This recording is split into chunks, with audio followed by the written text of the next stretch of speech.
سوال ہے کہ کیا بدعتی کے پیچھے نماز پڑھ سکتے ہیں؟ مجھے بتائیے، اگر بدعتی کے پیچھے ہی نماز پڑھنی ہے تو پھر نماز ضرور پڑھنی ہے۔ اللہ کے بندے، یعنی آپ خرچہ بھی کر رہے ہیں، وقت بھی لگا رہے ہیں، ٹھنڈے پانی سے وضو بھی کر رہے ہیں اور پڑھ بدعتی کے پیچھے رہے۔ مجھے بتائیے، اگر ڈیرہ غازی خان سے ملتان کی طرف کوئی بس جا رہی ہو، یہی مسجد کے باہر بس کھڑی ہو جائے اور وہ اعلان کریں کہ جی بس جا رہی ہے، کوئی کرایہ نہیں، مفت، صرف ڈرائیور اندھا ہے،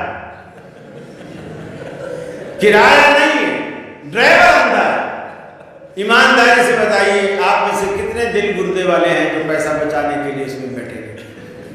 کتنے؟ امام جو ہے وہ ڈرائیور ہے اور وہ اندھا ڈرائیور، وہ کہیں بھی ٹھوکے گا جا کے۔ ہاں، آپ کو اگر جنت جلدی چاہیے تو پھر ٹھیک ہے، آپ سوار ہو جائیے۔ میرے بھائی، امام کے لیے ضروری ہے، امام جو ڈرائیور ہے آنکھوں والا ہو، اس کا عقیدہ توحید والا ہو، اور پھر وہ نماز سنت کے مطابق پڑھاتا ہے۔ جب تک نماز سنت کے مطابق نہیں ہے